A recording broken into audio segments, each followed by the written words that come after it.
Okay, I'm back.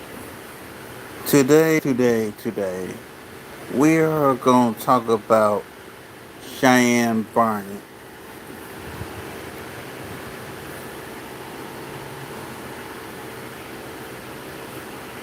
today. And with that being said, we're going to start out with a few things. We're going to start out with an interview that she did earlier for Fox 5 DC. Let, let's go ahead and get into it. I'm so hungry.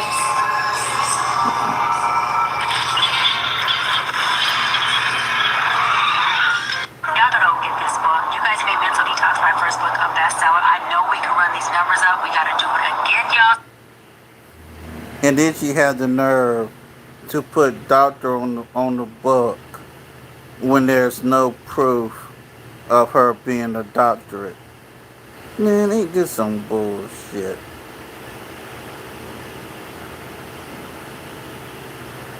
Let's go ahead and get on into this, please. And I'm telling y'all ahead of time, this journalist is gonna be coming with a shade. Let's get it. That's life coach and Dr. Cheyenne Bryant. She's out with her brand new book, Live Your Power, Escape Your Wilderness, Heal Your Dreams so you can manifest the life you want. It just helps, and it's already a bestseller. She's delving into how you can embrace self-love and reach your full potential. And also, come on in. Congratulations on your latest. Thank you. Gorgeous. Have a seat. Thanks for coming live in studio. I'm going to add this to your book Oh, please do. collection. Please do. I've read your book. Yes. How many have you This put is out my now? second The book. second My book. first one, Mental Detox, is also a bestseller.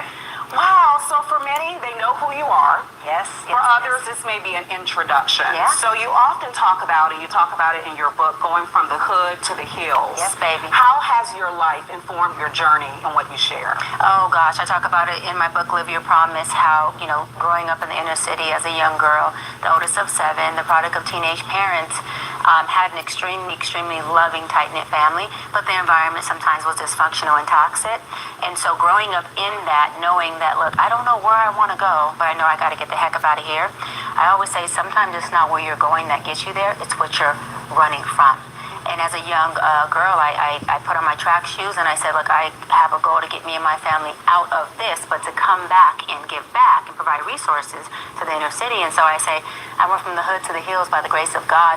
And as the Bible says, it was good for me that I was afflicted. So my afflictions created a certain muscle, a vertical backbone. Ma'am, you didn't even quote that Bible verse That right. allows me to withstand the storm. And the wilderness is what I talk about in my book. And we all have a wilderness. I'm not saying this to be rude or to be a D-head or whatever, but if you're gonna quote a Bible verse, at least quote it halfway right. That happens every time before you enter into your promised land. It precedes the promised land, which is you living in your promise. Yeah, you share those biblical scriptures and stories as well, words of affirmation, even pages where you basically urge the reader to ask those questions. Yes. Because a lot of us, we see the wilderness, but we're too afraid to take the mask off, to turn the lights on, and address it. Listen, come on. A lot of times, what we're afraid of is two things. It's taking inventory of what is in our wilderness, because a lot of folks have used a coping mechanism. Now, here's the good thing about a scam artist. A scam artist knows all the right to say. To eclipse themselves from seeing the trauma, from taking the inventory, because seeing the trauma oftentimes makes it to where you have to relive it. It's a secondary trauma experience. And who wants to relive trauma? Trauma is dismantling. It's broken. It's painful. And so that inventory piece, Now, speaking of trauma experiences, how much money have you made, Cheyenne, off of other people's trauma experiences? that is important. And the second piece is they're usually afraid of the bigness, what's in the promised land. Can they not only obtain, but can they sustain it when they get there? And It takes a different tool in the promised land than it does in the wilderness. And it's okay to be in the wilderness because the wilderness is where you are identifying who you are. You are finding out your muscle. You are building character. And that is what you need to be able to even enter into your promised land. The promised land takes a you that is vertical. It takes a you that can thrive. The wilderness is where you survive. You cannot take your tool of survival into your promised land where you are there to actually thrive. Once you identify that this for me is my wilderness and you see the thing as a thing, what are some practical steps that you can do to begin the healing process? I love that. I always say, you have to feel, deal before you can heal. It means you have to really let yourself feel what you are feeling. Honor your emotions. Honoring our emotions is an act of self-love, okay? And allowing yourself to feel what you feel. You Here also goes have the to sales remember that, pitch. success does not erase your trauma. It doesn't erase your trauma. And so a lot of folks get into the position of success with accolades and they're performing well, but that is an overcompensation for the healing that they need to do. We want to be equally yoked. We want to be successful in our performance, but we really want to be very healed, happy, and at peace within our relational space within ourselves, because no relationship will be as healthy as the one you have with yourself, and every relationship outside of you will reflect the one you have with you. So it's important to start with you. That was a segue into my next question. There was one chapter in particular where you talked about the fairy tale ideology that we attach to romantic relationships. You're cooking, girl. You're cooking. You're And cooking. you give a lot of dating, relationship advice and words online, podcasts, and whatnot. Why do you think it's so hard for us to break through that ideology when we're looking to attract or pursue love? Yeah, because the fairy tale ideology comes from two places, either from what you've seen in the household, and you've seen your parents be married, and you've seen the success piece of it, but they maybe hid the arguing or hid the reality of the work that it takes to be married, or you've seen the opposite. You said, I don't want this. So because I don't want what I've seen in my household, I'm going to create a fairy tale that I do want. It's an ideology, and you go out into the world and you clothe people with your fairy tale ideology, and when they do not meet up to those expectations, you gaslight them and say, you're not good enough. I'm just too much for you. You can't handle. No, maybe they're human. Maybe your ideology is a fairy tale. Maybe we have to check what we are thinking we want, right? And say, is it reality? Does this even exist? Because that's different than just having standards. And so a lot of times people are breaking their own heart with their fairy tale ideology. It's not the person you're in a relationship with. They're being human. They have the right to be who they are. We have one choice or one free will in life is to choose a person, not to change them. Sometimes, the sweet smell of victory stinks. Adding Lysol Laundry Sanitizer kills 99.9% of odor-causing bacteria detergents leave behind. Cleans good, sanitized is better. When Megan Rapinoe thinks something is a good idea, you know it's not. Megan Rapinoe has been, quite frankly, in a... We have one choice or one free will in life is to choose a person, not to change them. Right. What do you say to people who say that sound advice that you're giving, but you've never been married? You don't have any children. Ooh. How can you give relationship Ooh, advice, shots family fired. advice, whatnot? What's your response? This is my favorite question, by the way. My absolutely favorite question. I say this, I don't teach people how to be married. That is a Shots fired. an agreement that you two make together. Only you know how to marry and have your covenant with God. I teach people how to get out of their own way. I teach you how to get past your trauma, past your parental issues, so you don't come and bleed onto that relationship. See, look, happy, healthy people make happy, healthy relationships, and traumatized out people create trauma bonds. And so the goal for me is to say, if I can get you all to be in alignment with yourself, your three-part house is what I talk about in the book, how you think, how you feel, and how you behave. If that can align, then guess what? Y'all can align. But if you can't align with yourself, what makes you think you can align or even be at peace with somebody else? Doesn't work like that. Can you begin to learn more about yourself, though, in the process of forming that relationship? You don't have to stay single to get that. Listen, girl, you cooking, girl. I love this. Because I always say there's a lot that you can get from books, a lot you can get from principle, from tools, but there's a whole lot you got to just learn on the job. There's other things that you just have to learn by experiencing it and being. This is why the wilderness is so important, because the wilderness is giving you experience. You're learning on the job. Relationships, marriages also have a wilderness season. It's not kumbaya the entire relationship. You all are in the wilderness. That means you're learning yourself, you're learning the relationship, and you're learning how to love on each other. The Bible says love each other by knowledge. The knowledge piece is your recipe. It's not about giving them what you want them to have. It's let me give you what serves you. I'll land on this. Marriage is a service position. Can you serve? Can you serve the person or not serve yourself? That's what it's about. Yeah. I have this. I have a segment here called Motivation with Marissa. And I know you're a motivator for many people. And oftentimes when you have that role, that moniker, you're the strong friend. Yeah. So I got to check in on strong friends. I want to check in with you because you've gone viral recently. Yeah. People questioning your credentials, whether you should even be giving advice that you're giving. How are you doing, particularly within the last few days? Thank you for asking that. I love that. I'm actually doing really good. I don't know a person who has received this free marketing. It couldn't have happened in a better time for my book that just, launched a couple days ago, and within 24 hours, we made the bestsellers list not only for print. Notice she considers this free marketing. Notice she used the words free marketing. See, with narcissistic women like Cheyenne Bryant, they don't care if the attention is good or bad, long as it's attention. Pay attention. But for the ebook. And so that's very exciting. Also, I know a couple of things. There's promises that God has for us. He says that all, not some, all things are working for your good. He also says that not to get weary in well-doing. And he says that I give you much territory, and your job is to possess it, and my job as God is to protect it. I protect what I give you. And so when territory is expanded, God says that the cross gets heavier. And if you cannot carry a heavy cross for the expansion of the territory I gave you, then guess what? Maybe you're not ready, because to whom much is given, much is required. And so it's important for people who are in service, in leadership positions, to not personalize, right? When you have folks who come in and attempt to crucify what you have going on, because your job is to not get weary in your service. And Again, it's my on the obedience is Bible. to God, not to people. And so as long as I'm in his will and I'm serving and I'm doing his his word, my sheep will know my voice. Even the sheep in wolf clothing. That is not my battle. Well, That's the his. questions that are out there, why not provide the proof of your degree? Why not? Well, a couple of things, right? I have multiple degrees. And my thing is that my proof isn't something that I have to prove to individuals. My proof is... Why not?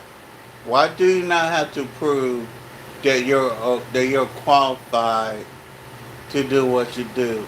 Because you do realize that psychiatry is a medical practice. People like to know your qualifications. So why not just prove how qualified you are? I don't understand why you have an issue with people questioning your qualifications.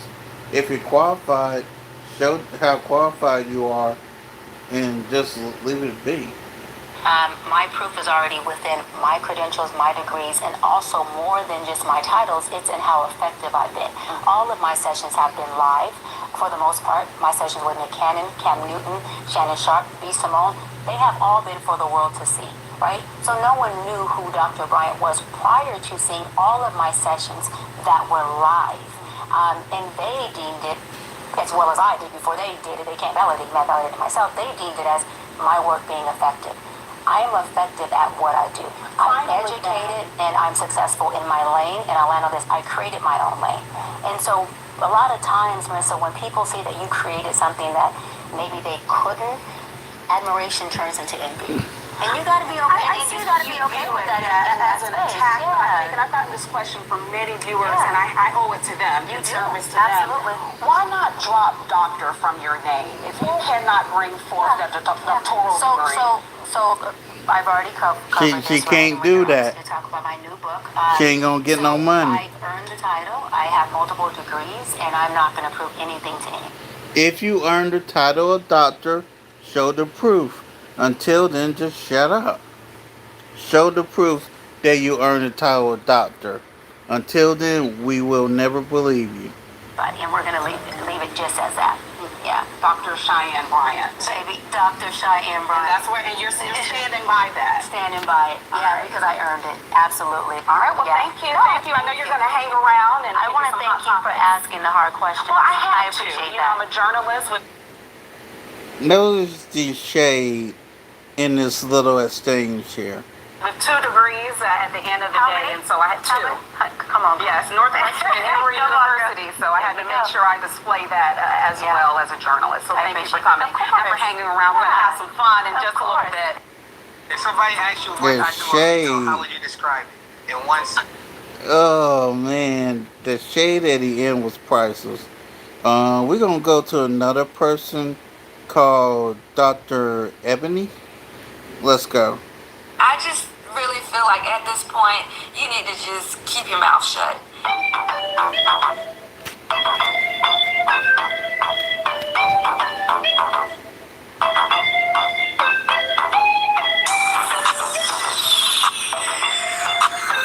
Hi everybody, welcome back to my channel.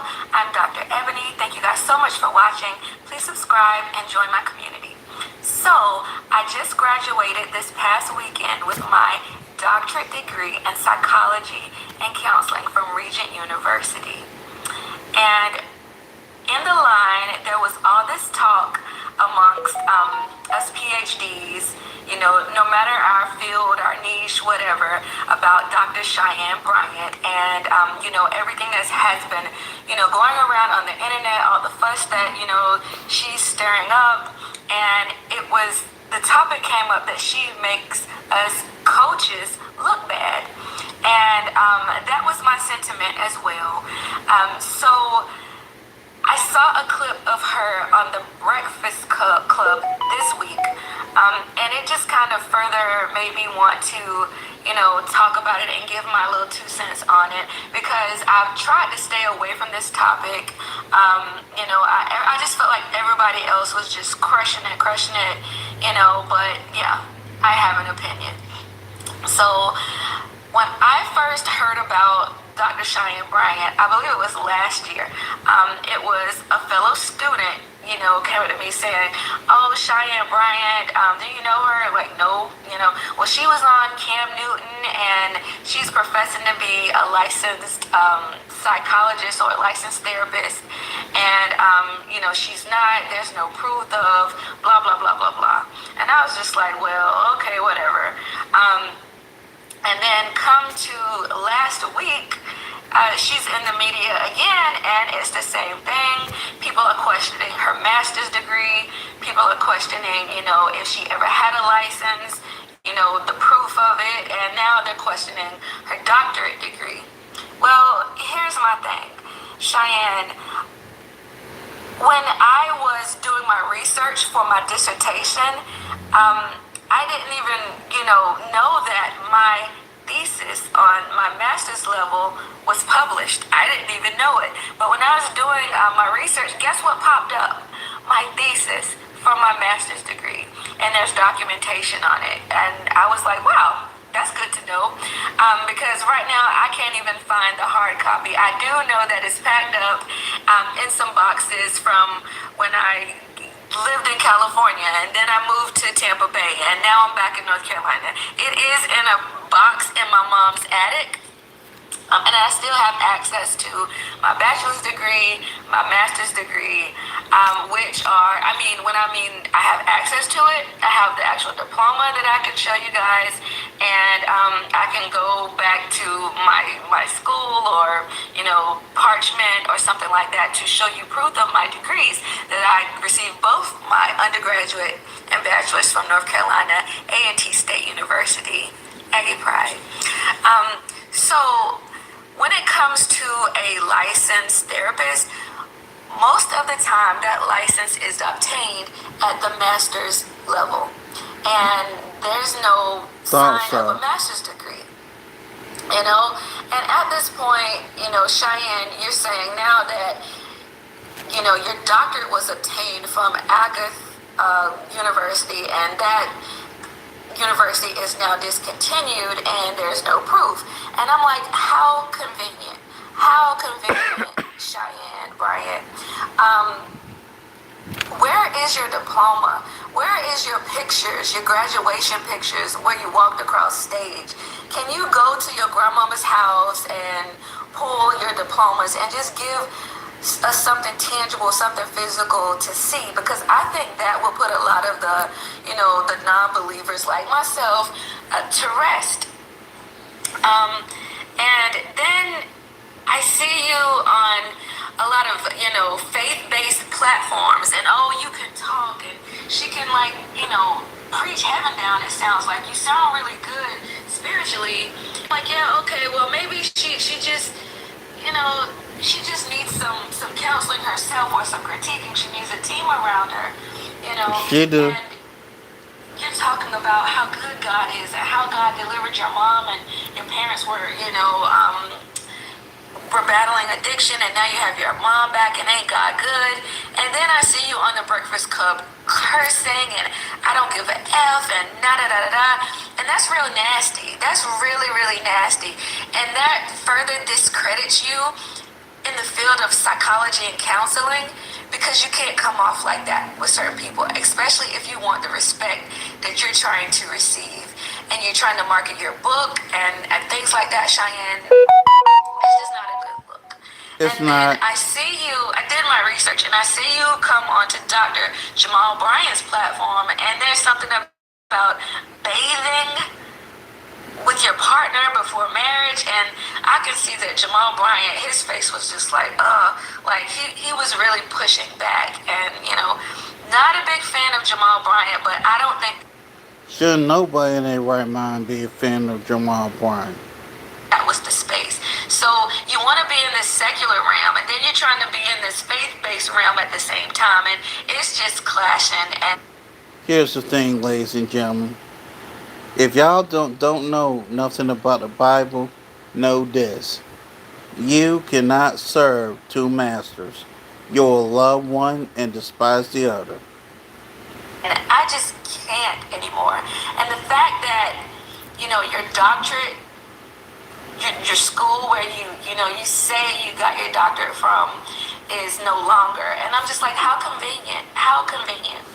And then I feel like what really happened is, yeah, you struggled in your childhood, and now your mom isn't, addicted, and you have your mom back and all those things. But at the root of it, I still see this hurt little girl who's struggling, who's from the West Coast, and she's pushing herself forward and trying to be in these spaces and be successful, and you got caught up in your lie. And yeah, I Yep. hear a lot of people talk about pretty privilege, and pretty has opened up the doors for a lot of people, but pretty ain't never got somebody out of a lie before. Nope. I've never seen pretty get anyone out of a lie, and I feel like that's what's happened. She's been caught in her own lie. Throughout Yep. my doctoral program, I did see a lot of licensed therapists dropping their licensure and becoming, IFC certified life coaches, and getting that certification. If Cheyenne is smart, I feel like she needs to at least get a certification as a life coach, as something, trauma-informed care specialist. Get something to help validate what you're doing, because if you continue to do it this way, it's 100% unethical. And on our platforms now, she's this psychology guru, she's a life coach, and things like that. Now, the therapists that I saw at the doctorate level dropping their licensure and becoming coaches, they've been doing this for a long, long time, so they had that credibility. Most of them had their own practices, and so everyone, they carried that weight. I actually, one fellow student already had a doctorate in theology or something like that, but she was an LMFT, a licensed life, marriage, family therapist, and she was dropping it for the simple fact that she did not want to counsel the LGBTQ community anymore, and I left that alone. For me, that's a topic that I don't want to touch, but it sounds like a lot of them are leaving due to certain boundaries. Once they get to a certain following or a certain level, they feel as if they don't need it anymore, and dropping it protects them to say certain things and to be able to coach beyond the limitations of that licensure. I am not a licensed therapist. I am currently not a licensed psychologist. But I am a certified life coach. I am an NLP, neurolinguistics practitioner, and I do have a certification in trauma-informed care. That's it.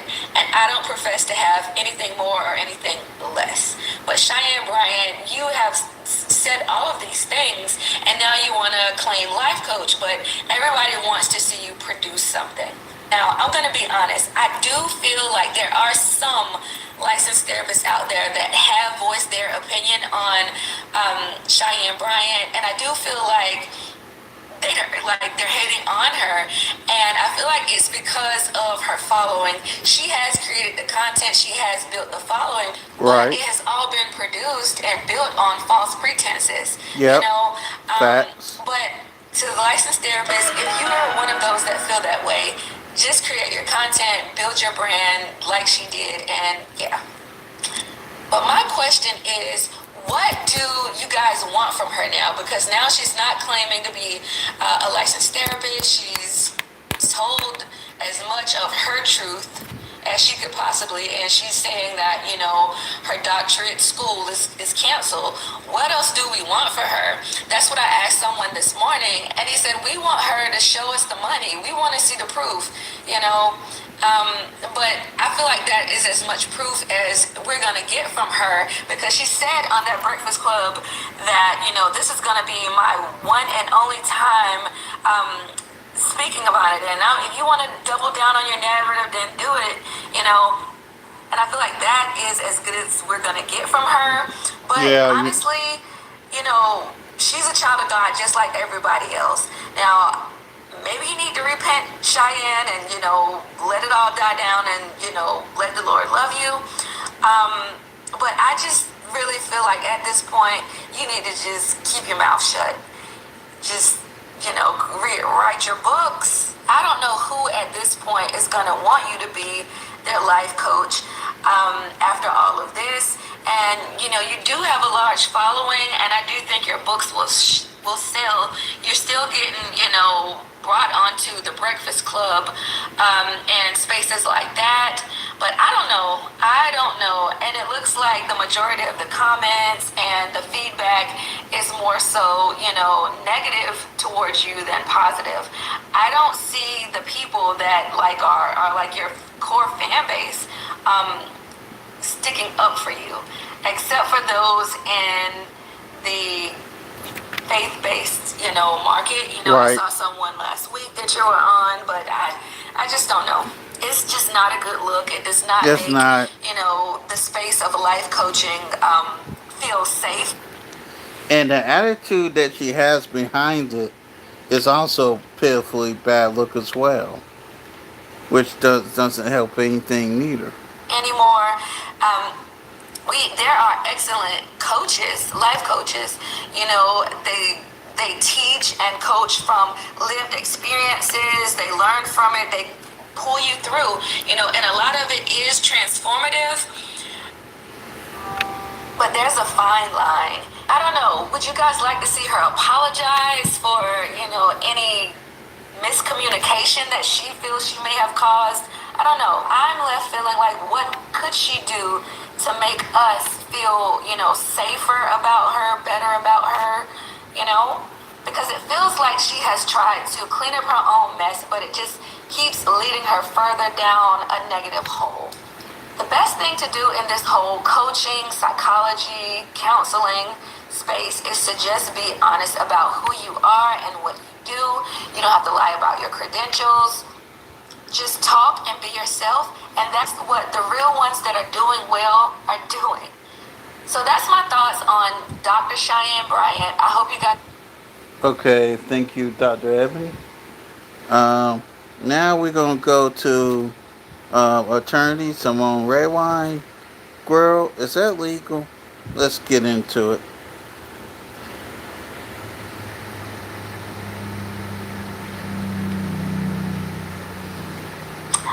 So, y'all, now Dr. Cheyenne Bryant, many know her from, she started off on, what was that show? Teen Pregnant. Teen Mom. She started off on Teen Mom, and she has very much worked her way up to, I think it's 3.9 million subscribers, followers on Instagram alone. She's got television shows, etc., etc. But recently, she has been in the news because it has been revealed, she revealed, and others have revealed, she's unlicensed. Now, the first time I ever learned that she was unlicensed was by Dr. Rachel. I'm going to play a clip from her next. But Dr. Cheyenne Bryant actually went on the Joe Budden show, and I will play that clip, and acknowledged that she was unlicensed and gave her explanation for why she prefers to be unlicensed. Well, a viewer went on, and it says, here we are, let me read it directly from the clip. It says, now what? A user on Threads shared that she took it upon herself to file formal complaints against Bryant with the FTC, that's the Federal Trade Commission, the California Board of Behavioral Sciences, and the California Attorney General's Office, sharing screenshots of each completed submission. Now, I'm going to show you, let's see, we'll share this. So this one was, this person says, anyway, I went ahead and reported her to the FTC, CBBS, and California Attorney General. Produce them credentials or update that title, ma'am. Nobody got time to be playing games. You got a whole bunch of people who would still purchase a book or a session by Cheyenne Bryant, MS. Y'all, look at the bottom. She loves wrote, update your caption. She also does not have a master's degree. She dropped out and only holds a BA. Y'all. Dun, dun, dun, dun. So then I did a little research, okay? Now, this is a website. This is Women of Impact or something like that. It was an article, Impact Magazine. It was an article from February of 2025 on Dr. Cheyenne Bryant. And it goes on to substantiate what the other woman said regarding the master's, that she never finished the master's. It says Dr. Bryant's story is one of discovery, resilience, and transformation. At the age of 17, she began her academic journey at California State University, Northridge, where she earned double degrees in psychology and Pan-African studies. Initially uncertain about her career path, she found clarity during her master's program at the University of Phoenix. Now, we all know that University of Phoenix back then, so this was sometime between 2009 and like 2014, it was very much known as what we call a diploma mill. So and hell you can get a is. degree from University of Phoenix in anything. There was a time when the university like first opened where you get the degree, but a lot of jobs where there was true upward mobility wouldn't hire you. But now, University of Phoenix is widely accepted. But it said she found clarity during her master's program at the University of Phoenix. It was there she realized her calling, healing herself and others. Fueled by this revolution, she pursued and earned a doctorate in counseling psychology from Argosy University. So it's correct. She didn't finish her master's. Well, that was confusing me because I was like, Libby, you can't get a PhD in counseling from a reputable university without a master's. You got to get your master's first to get your PhD. One of my very good friends is a PhD. And here's the other thing. When you go to a top school, like I know a woman who, she has her psychology PhD from Yale. Her program had 10 students per year. Why? Because Yale pays you to go. So a lot of people, especially first, second generation college students, don't realize that true PhDs, you're paid to go there. What they do is they pay you. You also act as an undergraduate teaching associate. They may have you teach an undergraduate class so that you're giving them value, and then they want you to do research. That is the traditional method. This new diploma mill method is a mouse boy. So when I saw that clip where old girl was like, she needs to just say she has a master's, and the other said she dropped out. I was like, oh shoot. And it says she only has a BA. Now let me give you the details. I'm going to give you the details of her PhD in a moment. So this is another example of the complaints. Now let me say this. The FTC, which is the Federal Trade Commission, they're not going to hear this. They hear more so like big levels of fraud. They don't care about this. The California Board of Behavioral Sciences and the California Attorney General's office, maybe. But if this person isn't a patient, now I'll say this, anyone can file a complaint. You don't have to be a patient. But what the governments generally focus on and prioritize is where there is broad harm. They may tell her you need to rebrand yourself because it is deceptive to say you're a doctor, that you had a doctorate in psychology, because the assumption is that if you're practicing psychology, you're licensed to do it. Now, this is Dr. Bryant's Instagram page where she calls herself a psychology expert, a life coach. Life coach makes sense. You don't have to go to college to be a life coach. You don't even need a certificate. Anybody can be a life coach. I think that is very appropriate for her to call herself that. And then she says psychology expert. So I don't know if this is a rebranding. A rebranding. But here is the clip. I want you to hear this clip now from Dr. Bryant explaining, in her view, why it is that she is unlicensed. And then Dr. Raquel Martin explaining the concerns with that. Now, I have to tell you, for people saying there is no harm, this initially came about because Dr. Bryant went on, I believe it was Cam Newton's show. And she revealed that Offset had reached out to her in her DMs for therapy. I was appalled. Many people were appalled and disgusted. That is such a HIPAA violation. But what Dr. Raquel revealed, she did a whole video on this, definitely follow her if you don't already, is that Dr. Bryant isn't licensed, so there's nothing you can do. She's not held to if she was licensed, she's held to ethics. She has no ethics to be held to. Now, I'm not saying she's not ethical. I'm saying there is no ethical board to hold her to. Now, she can't do deceptive trade practices, because that goes for any business operating in a given state.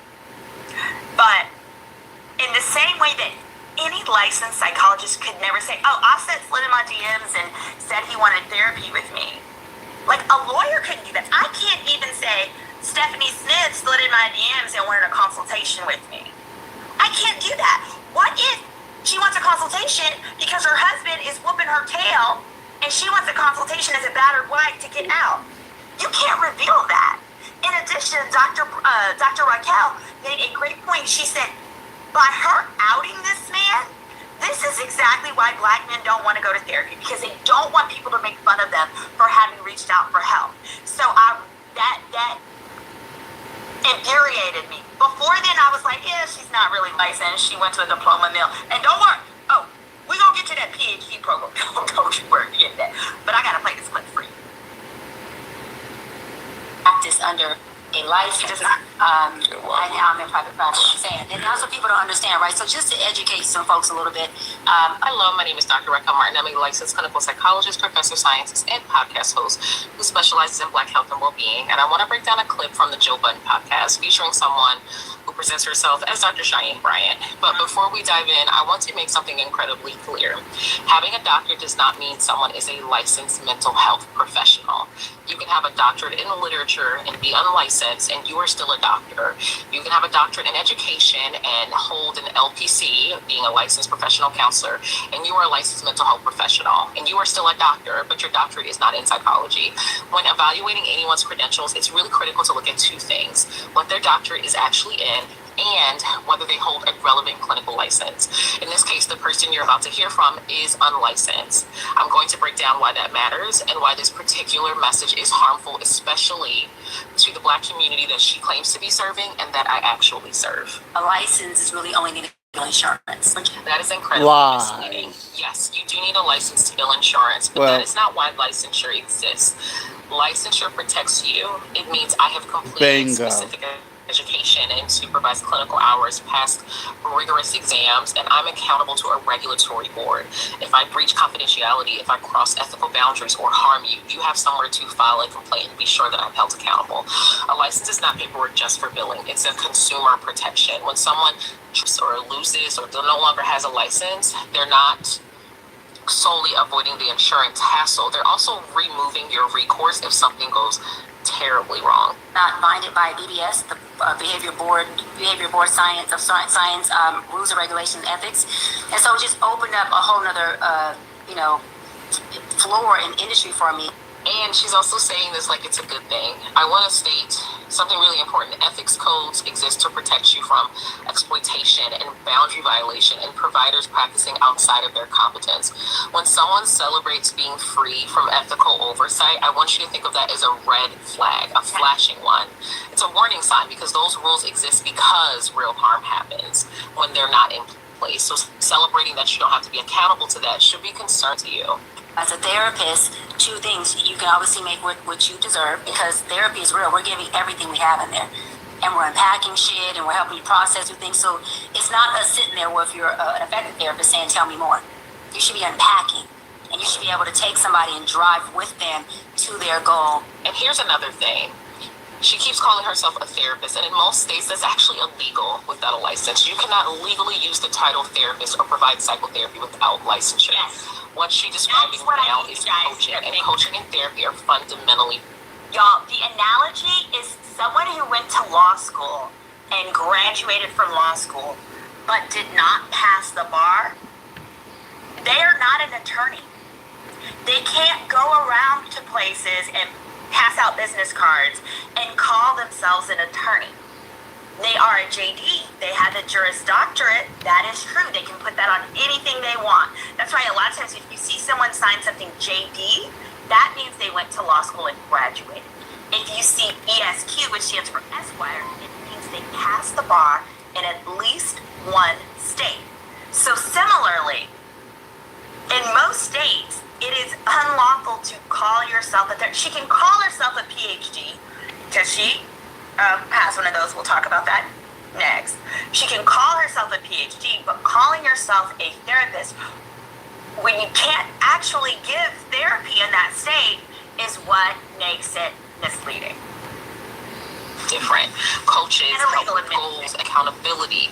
Therapists are trained to diagnose and treat mental health conditions, trauma and depression, and suicidality and psychosis. If someone with untreated bipolar disorder or PTSD thinks they're getting therapy from a coach, they're going to be seriously harmed. These are actual conditions that go undiagnosed and untreated, especially within the Black community. My clients, the truth is that in order to bill insurance, I have to diagnose you. And you only get about 6 weeks. In order for me to get 6 more weeks approval, guess what? This frames diagnosis as something imposed on you solely for insurance purposes, and that's backwards. A diagnosis isn't a billing trick. It's clinically meaningful information that guides treatment. And the 6 weeks claim is also not accurate across the board. Now, I'm not saying that we should not be addressing insurance because we need to rise up when it comes to insurance authorizations. Like, we very much do. That is a different video. But insurance authorizations vary widely by plan, diagnosis, and medical necessity. Many people receive months of years of covered therapy. And she's also making it sound like licensure forces short-term diagnosis-driven care. And that's just simply not how it works as someone who is actually a licensed mental health professional. Majority of people who know that in order to bill insurance as a therapist or a physician or a psychologist, psychiatrist, you have to diagnose. So what do they rather do? Pay out of pocket. So when I realized that, I thought, well, okay. Nobody prefers to pay out of pocket if insurance will cover you seeing the same doctor. When have you ever had the opportunity to see a doctor and have it billed to your insurance when you had insurance? I'd be like, no. I never heard no wild shit like that. Yeah, within our community, our Black community who can't afford health care or afford mental health services. I hear the concern and the access problem is real. Her solution, unregulated unlicensed coaching isn't the answer. And there are Hell no. a wealth of licensed Black therapists, he, she, and they, Black-owned practices, sliding scale clinics, community mental health centers doing this work with their licensure intact, keeping their credentials because their clients deserve protection. The solution to healthcare access gaps isn't removing safeguards, it's expanding access to regulated care. It's providing more Exactly. scholarships for people like us to get the training necessary. It's more support group. It's actually mutual aid, but it's not what she is stating. I'm a private practice. I make much more money. It allows me to have more leverage and really be hands-on with my clients. I'm not binded by BBS, the behavior board science rules and regulations and ethics. So that's one of the boards that the girl in the prior clip from Instagram that I showed, where she filed a complaint with. She says I'm not bound by them, so that complaint probably won't go any further because they're like, she ain't licensed, so. And I want to be honest about what's really happening here because the messaging is awful to me. The pitch to potential clients is I can give you more personalized care. The pitch to herself is I make significantly more money and I'm not bound by any kind of oversight. And those are two entirely different things. And when your financial incentive is disconnected from professional accountability, that is a conflict of interest. However, she is not bound by anything when it comes to conflicts of interest because the only thing that she... Let me tell you what that means as a lawyer. What that means as a lawyer is she can get all your personal business, get in a spat with you, and put all your on the Instagram. Put all of it. You can sue her.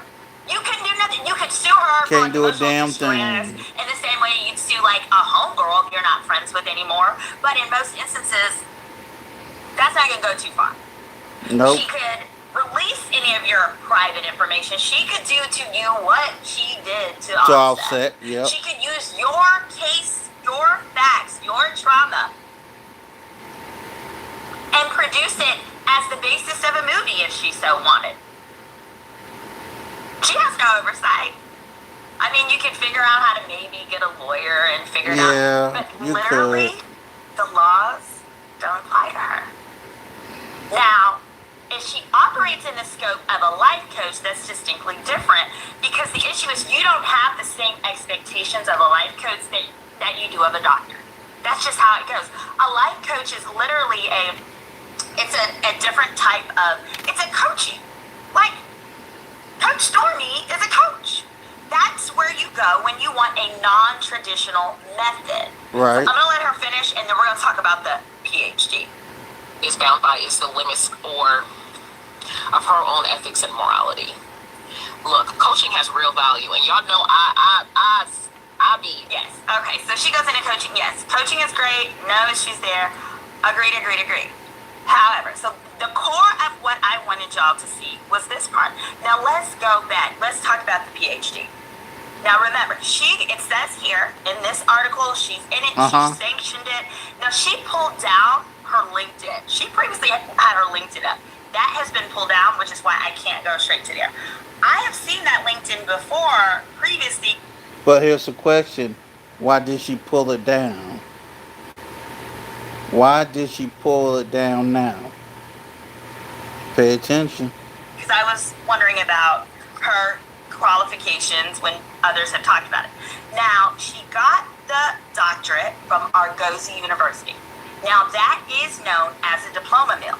What's most important to know about Argosy and her journey with them specifically is she received her PhD from them in 2019.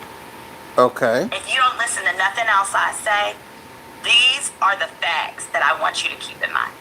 She got her PhD, her doctorate from them in 2019. Do you know what else happened in 2019? They lost their accreditation. So in other words, she got a degree from a school that's not even accredited. Wow. So the truth of the matter, and let me know if this is, if this microphone is giving too much feedback. But the truth of the matter is that, yeah, somebody said she just got that 2019. The truth of the matter is she's not licensed because she probably can't be. See, when you go to a school that loses their accreditation your senior year, your final year, they lost their accreditation. Specifically, it says accreditation was withdrawn in January of 2019. She subsequently received her degrees. If you've ever gone to grad school, degrees are conferred twice a year. Either in the April, May, into that semester, into the spring somewhere semester, in the or winter of the time. fall semester, which is when December. So if her university lost its accreditation in January, that accreditation was pulled, and then it goes on to say the feds cut aid to them. The American Psychology Association that's the association that basically says these are the accredited psychology places to learn from. These are the ones that are not. And then on March 17, 2029, they fully and completely lost their accreditation. So it was pulled, and then they lost it completely March before she got her PhD. Why did they lose their accreditation? Because they were taking money from students, not dispersing financial aid. They were not a not-for-profit. See, University of Phoenix is a not-for-profit. They were a for-profit PhD psychology program. So when it's for-profit, they don't care if you learn.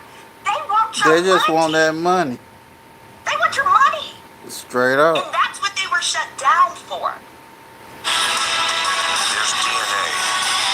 Then there's heavy-duty Doing DNA. it for the money. And that's what they were shut down for. So, if you get your PhD from a university after your university has lost their accreditation, the problem is that in most states, you can't get your license.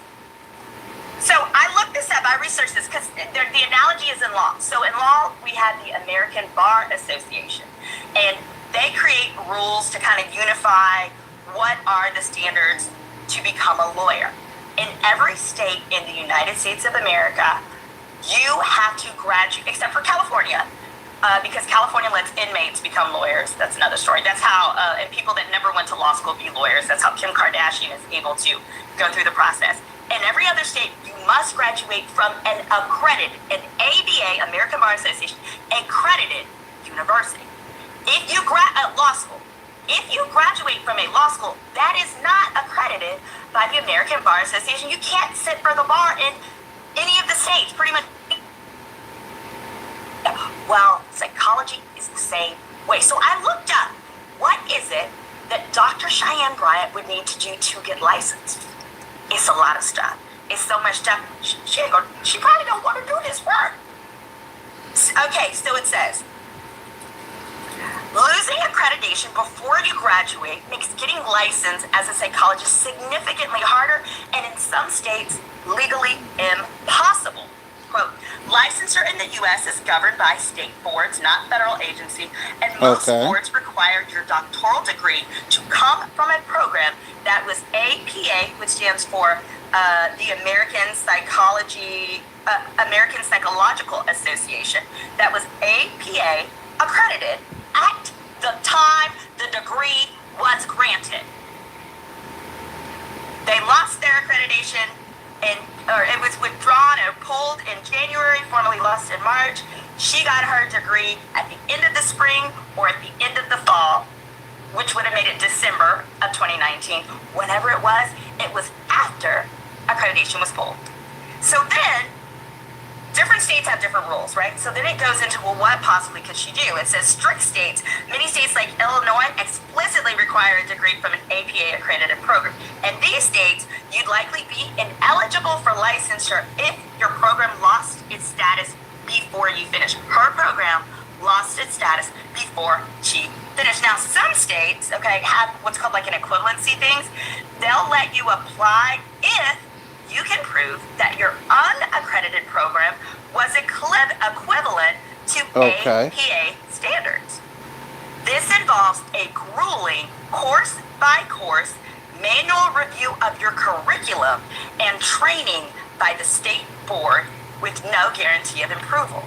See, the way diploma mills work is there is no strict curriculum. They'll give you papers, maybe that you didn't turn in, one here, one there. Their goal is to get as many people as possible who are busy professionals who don't have time to go to school to simply pay them money so they rubber stamp their degree.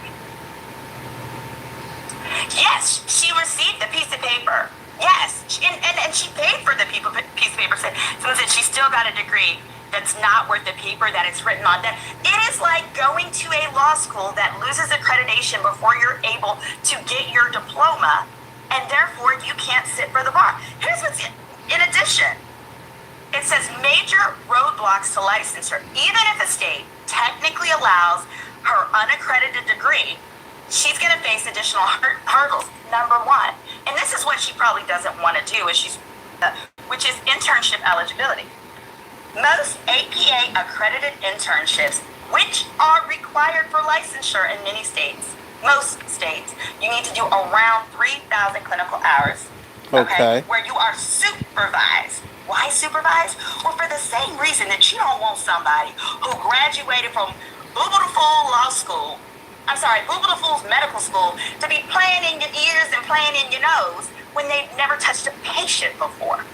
So you have to do clinical where you literally are giving people therapy for approximately 3,000 hours. It's literally like you have to do that for your master's. So I don't know why someone wouldn't have already done it, but she has not for her PhD, and she stated that is one of the part of the criteria that she wanted to avoid. Also, so it says for an internship, the one that you have to get, most will only accept students from APA accredited doctoral programs. There's also a stain of unaccreditation. Boards and employers often view, by boards they mean like state boards, often view degrees from schools that lost accreditation with extreme skepticism, which can follow you throughout your career. Then you'll have mobility issues. So what she could do, though, is she can contact the State Board of Psychology in any state that she'd like to practice.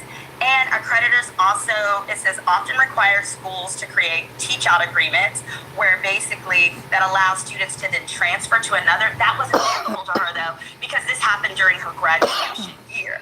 So in other words, she was done. So honestly, if I were her, I would have phrased it from, I'm a victim of the system. Because in my view, she paid her money, she did her classes, and literally right before accreditation, she finds out they're not accredited. I would have led with that. I was like, you know what? Once that happened, I'm not switching schools. I'm not doing this. I'm not doing third. And because my school lacked accreditation, I wasn't able to do some additional steps, such as get the internship that is required. Say the truth. Just say it like that. Not, oh, I don't want to bill insurance. You don't have to bill insurance. I know a lot of licensed therapists who don't take insurance because they don't want the hassle. Girl, just say. I didn't know any better. I'm a first-generation college student. I wanted my PhD. I was working buku hours. I picked this school that ended up being a hot shit mess. And I'm doing the best I can with what I got. People would be mad at that. Would you? People would be mad at that. Someone says, I thought she was caught for plagiarism for her dissertation. I didn't see anything about that. I highly doubt that as well, because when your school has lost its accreditation in your final year, they're not caring. They're not looking into stuff like this because every professor knows they're about to get laid off. They don't know if they're even going to get their next check. So I doubt that. Correct. So it's like she's saying she doesn't want to be licensed when the truth is she probably can't. She probably can't. Because overall, in order for her to be licensed, number one, she would have needed to graduate from an accredited university with her doctorate. She didn't because her school lost accreditation before she graduated, apparently in her final year. Secondly, she never did the internship that is required to complete. It appears she didn't complete that. Why? And couldn't because she was at an unaccredited university. And then finally, even if she is to do a state-by-state evaluation and basis, she would have to be able to prove that the curriculum of her university is just as rigorous as accredited universities, and she can't do that. You can't. First of all, you can't do it at this point because the school don't exist. The paperwork, the course descriptions, you probably can't get any of that anymore. So most likely no. You guys come here, hit that like, hit that subscribe. This is the channel for receipts, I'm reading off to you because I had to pull from a number of different sources. Unfortunately, let me see. Let me see. I can add it. I do want to show you what I was reading in case anybody wants to. Let's see if it wants to see the statues because I love receipts. Y'all know I don't play about those.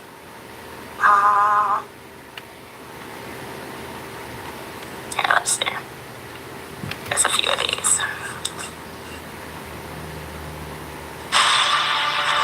Jack Ryan, what do you know about stalling?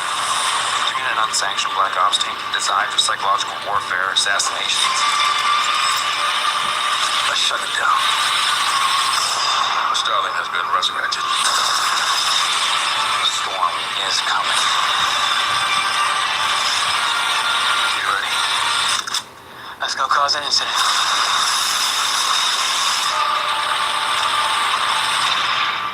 Parenting these days is overwhelming. Hey, do either of you know my son? He forgot his lunch. Really? Teenagers.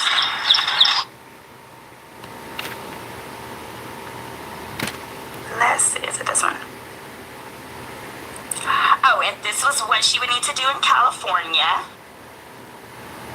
To get licensed because that's where she was based. Oh, but in California, she's lacking the 3,000 hours of supervised experience where, basically you intern in the same way that any doctor has to do a residency internship to train under a licensed professional. She would have had to do 3,000 hours of that, and she hasn't, and apparently don't want to. And you know what? Maybe she was making so much money that she didn't want to do that. But at the end of the day, what is the point of going and getting a PhD if you can't get licensed? I don't believe that she started a PhD program with the intention of, I'm going to do this. It's supposed to be a 5-year program. I don't know how long it took her. But I don't know anyone who would do a program like that and then say, you know what? I want to do this, but I don't want to be licensed. Nah, I'm good. I don't want to be licensed. That's literally like someone going to law school and saying, I'm going to go to law school, but you know what? I don't want to take the bar. I just want to go to law school and have to pay back my loans, by the way. All right, so this was her school, Argosy. Yes, it says Argosy officially lost its accreditation. The loss of the accreditation was due to financial issues, closure, etc. And then, let me get the other one.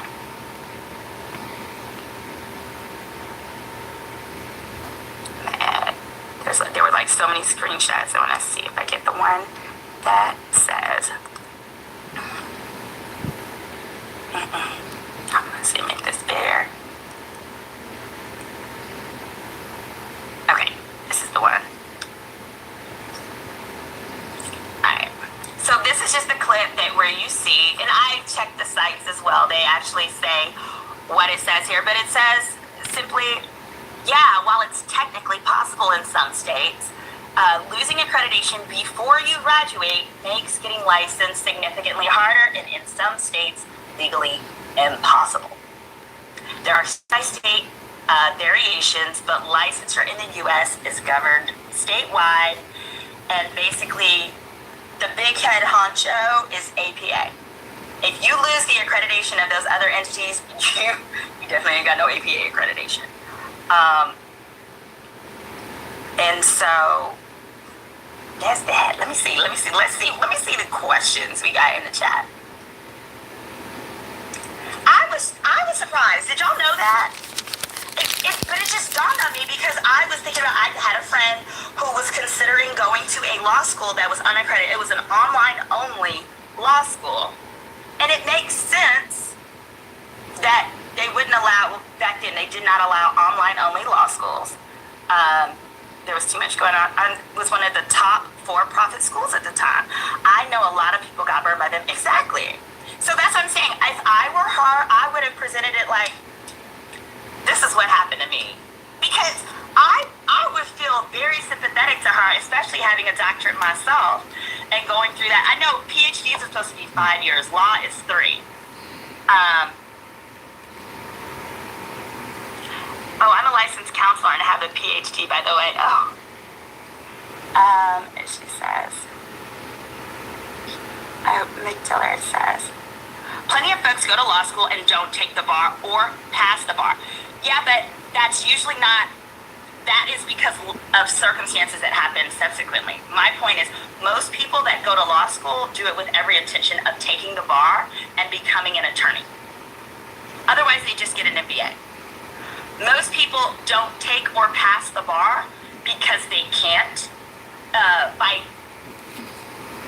For passing the bar, most states only give you 5 chances, but also by can't, some people have prior records. So I know someone who, they lied on their application by omission, by not including the fact that they had a prior, marijuana, it was a misdemeanor charge. But because of that, they found him to have a lack of moral turpitude, and they wouldn't let him sit for the bar exam for years.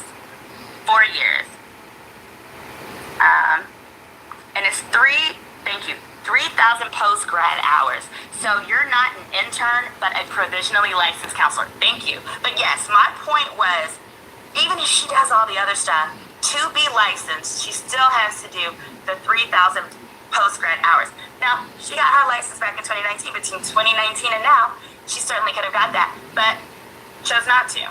She just didn't. But that means she lacks that level of training. That's basic. That is literally, and including even licensed clinical social workers who provide clinical therapy and stuff like that. They have hundreds of hours of training that they have to do. It says it is a problem when people become fans. Being a student will always trump. Don't let words that you don't understand impress you. Yeah. The school has,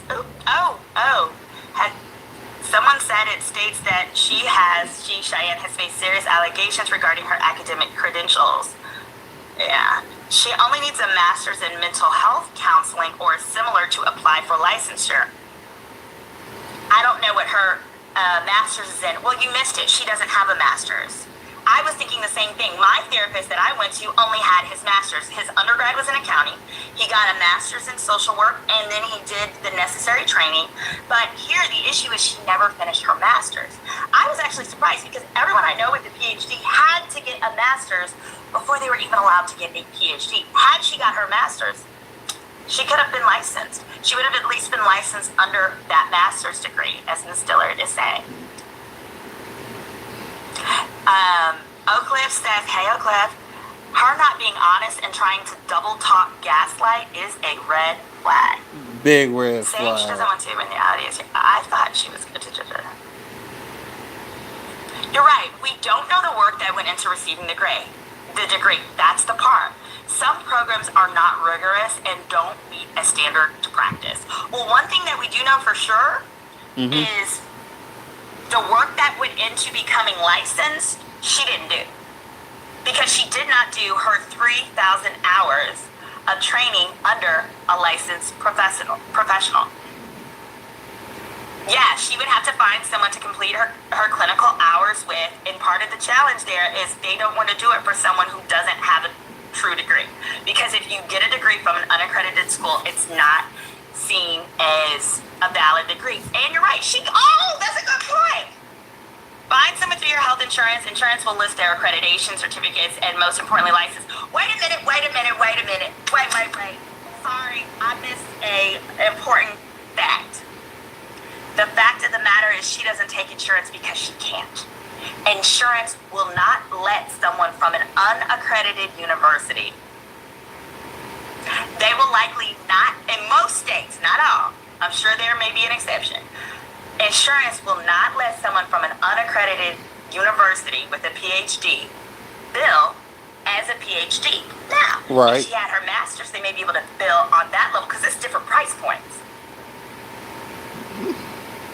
So I'm glad you mentioned insurance. That's right, because insurance will list their accreditation, their certificates, and most important. So you think insurance is going to list somebody who don't have an accreditation? I'll wait. Or didn't finish an accredited university?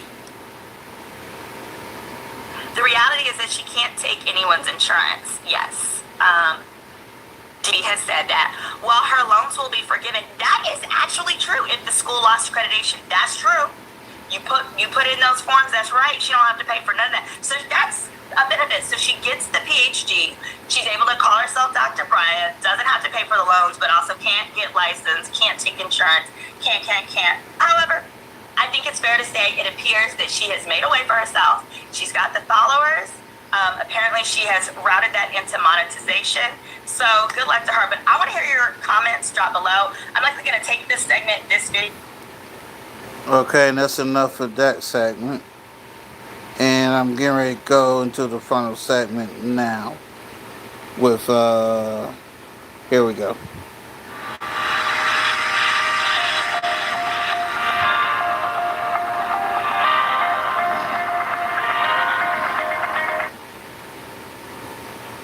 Hey y'all, I'm your legal bestie, Attorney Simone, and in this video, we're gonna hop right into it.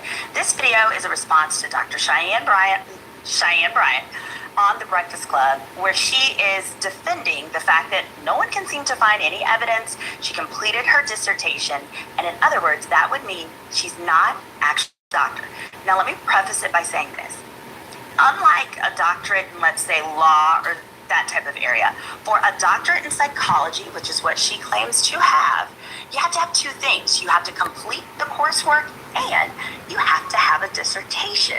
Now, for her particular specialty, it's called the dissertation is a clinical research program, is what they call it, but it's a dissertation. Throughout this video, I'm going to use the term dissertation throughout just because it's simpler. But we're going to start by, I'm going to actually play the clip from The Breakfast Club.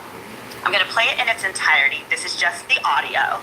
And if by chance YouTube makes me cut this audio out because it's Breakfast Club, I'm still going to give you the analysis. So I'm going to play the audio all the way through. It's only about 2 minutes. And then after that, I'm going to give my commentary and the receipts. Things you can obviously make with what you... Here we go. Just remove this one. It is clear. Remember, she comes in hot, okay? She is livid. She's mad at all of us.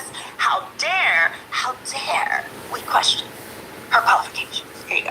The conversation about your doctorate because people can't find your dissertation online. Mm-hmm. How are you responding to that in this new era of your life? I'm going to clear it up once on here. I'm not doing it again. And I'm clearing it up for my dog squad, for my fan base, for my audience who deserve to hear me address it. For the folks who have already made up their mind to not like me or not understand me, listen, I don't give a fuck what your narrative is. I would like for you to recreate it, double down on it, and run that shit. Because I don't give a fuck about it. Now, to my dog squad, my fan base, my folks, my village, it's very simple. I went to a school, Argos University, completed an entire program. I went back online to get my official transcripts because I was applying to a law school many years ago to be a professor there. And I had to provide my transcripts, right, to get hired. And I went to contact the school and say, hey, I need my official transcripts. I need my entire thing. And there was no school. I was like, okay, I'm confused. I Google. It says this school has been shut down. I said, oh, well, they got to have records. I mean, they were accredited when I attended the school. They were accredited when I finished the program. I go and look, there's a third party that has the records. When I contact the third party, that third party only holds records for 2 years. I was past my 2 years. So that means that I had no access to records. And then I contacted, financial aid. You can't make a financial aid. It shows that I paid for a doctoral program alongside my master's program and my undergrad program. And they said, we can fully refund you your money under one circumstance. We give you your money back. You don't get credit for not a class, a course, a program you took in this university, at this institute. So, do you want us to refund you? Or do you want us not? I said no. Because I didn't want to risk the chance of them saying, well, we're going to give you back your money, and it wipes out your entire program. Luckily, I had, done this with all of the schools. I had downloaded from the actual student portal my transcripts at that time, and I was able to get just about all of my transcripts, including up to dissertation. But everything else, there's just no holding take for any of our records, which I think is completely Woman, quit lying. They're all going to kill you online this week. Like I said, she has no records. They just want to hate you regardless. No, that's fine. And it's not even that there's no records that I don't. The school had a third party that carried the records only for a limit of 2 years. So it's not me, it's any student that attended Argosy. But again, it doesn't affect me because if I chose to go get a license as an LMFT, I have my master's in marriage and child therapist. I have my hours. I can just take that and say, hey, let me submit these for licensure, and I want to go sit for my exam, and I'll have to do a study. I don't need a doctorate in counseling psychology to go get licensed as a therapist. Okay. Now it's time for the truth. Let's rub this back. We don't need to hear her cuss us out. But here we go. We're going to start here. Then I'm just going to pause it and share facts. Oh, no, we don't need her cussing me no more. Her village. What's interesting, she does call it her fan base. She doesn't call them her clients or her patients. I went back online to get my official transcript. What was that? Okay. Now let me say this. Before we get started, there are two things I want to clarify from my prior video that I did on this. Number one, I made a statement that many interpreted as to me saying that you have to have your master's before you can get your PhD. No, I'm sorry if I miscommunicated that. What I wanted to say was that, or communicate, was that previously, back in the day, like about 20 years ago, 15, 20 years ago, it was generally that most PhD programs wanted you to have your master's. But no, it is not mandatory to have a master's before you complete your PhD. In the last video, I talked about the fact that one of the reasons that she can't get licensed was because her university lost accreditation before she got her degree. Now, in this interview, she's saying, nope, when she got her degree, it was accredited. So I'm going to correct that because what I saw online is that she received her doctorate. If she received it, it was in 2019. I found new information, actually, that shows it was likely, if she received it, it was before then. So her saying at the time she got her doctorate, it was prior to accreditation. We're just going to roll with that assumption. You know, my village is very simple. I went to a school, Arcs University, completed an entire program. Now, I'm going to stop her there. In order to complete the program, there are two steps. The first is you do your coursework, but the second is you have to draft a dissertation, and then you have to defend it, and it has to be approved. If you don't get your dissertation approved, you're not a doctor. It's an incomplete degree. You completed the classes, but you are not a doctor. Do not have a doctorate. You cannot call yourself doctor unless and until your dissertation is accepted. Went back online to get my official transcripts because I was applying to a law school many years ago to be a professor there. Now let's start with that. Okay. She has already said she is an unlicensed person, an unlicensed therapist. Basically, she has no license. She has said this, but that she has a psychology PhD, basically, a doctorate of psychology. Here's the thing. I was a law school professor. I went to law school. I was a law school professor. Why in the world would a law school hire an unlicensed psychologist? That makes no sense. There is literally nothing in the law school curriculum that would require a unlicensed psychologist. You're not a therapist if you don't have a license. Let's start there. There's nothing that would require that in a law curriculum. More than that, you couldn't even lead a class, for example, if the class was on expert witnesses or any of that. You couldn't lead that course either because I couldn't hire you to be an expert psychologist because you're not a licensed psychologist. I would be kicked out of court. Literally, if I put her on an expert list, the opposing counsel would get her disqualified because she's unlicensed. Just you taking classes that are in a PhD program is not sufficient for you to be a licensed therapist, including in the state of California where she's based. It's unlawful for anyone who does not have who is not a licensed therapist to even call themselves a therapist. Rice Krispies treats. Chewy. Crispy. Excuse me. Banana. Licensed therapists to even call themselves a therapist. Can you do? And here you go. If you don't believe me, it literally says in California it's legal to use the title therapist, psych, or other licensed designation if you're not licensed by the Board of Behavioral Sciences. Unlicensed individuals cannot diagnose or treat mental illness and must not imply they are licensed. So keep that in mind. You can't call yourself a therapist if you are unlicensed, which she is.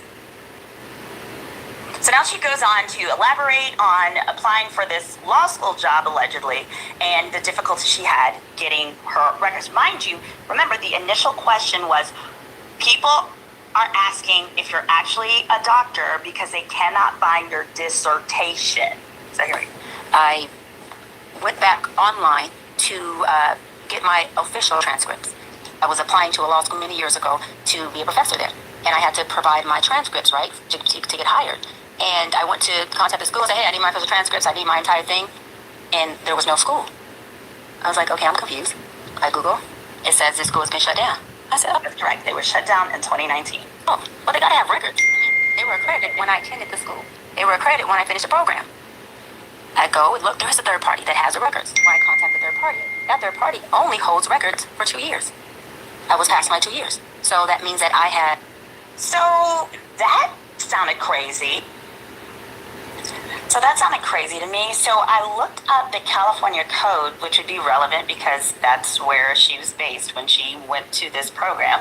In California Education Code section 94900, it actually states that the standard for permanent records is for every student granted a degree or certificate, the institution must maintain permanent records of the degree or certificate granted and the date it was granted, the courses, units upon which the certificate or degree was based, and the grades earned for the student in each course. Now, that's only though if you got the degree, then it has to be permanent. There's a shorter time frame if you just took classes there and didn't finish. For example, if you did the coursework for your PhD but didn't defend and complete your dissertation, then in fact they may hold the records for a shorter time. But if you actually defended your dissertation, well, then they, under California law, are actually supposed to keep your records. In addition, I noticed this comment from someone who wrote, girl, you lying. I attended Argosy, and yes, they are closed, and I can still get my transcript. All right, so then she only holds records for 2 years. I was past my 2 years. So that means that I had no access to records. And then I contacted, financial aid. You can't make a financial aid. It shows that I paid for a doctoral program alongside my master's program and my undergrad program. And they said, we can fully refund you your money under one circumstance. We give you your money back. You don't get credit for not a class, a course, a program you took in this university, at this institute. So, do you want us to refund you? Or do you want us not? I said no, because I didn't want to risk the chance of them saying, well, we're going to give you back your money, and it wipes out your entire program. Luckily, I had, done this with all of the schools. I had downloaded from the actual student portal my transcripts at that time, and I was able to get just about all of my transcripts, including up to like dissertation. Okay, up to the dissertation. Well, that's everything that you need.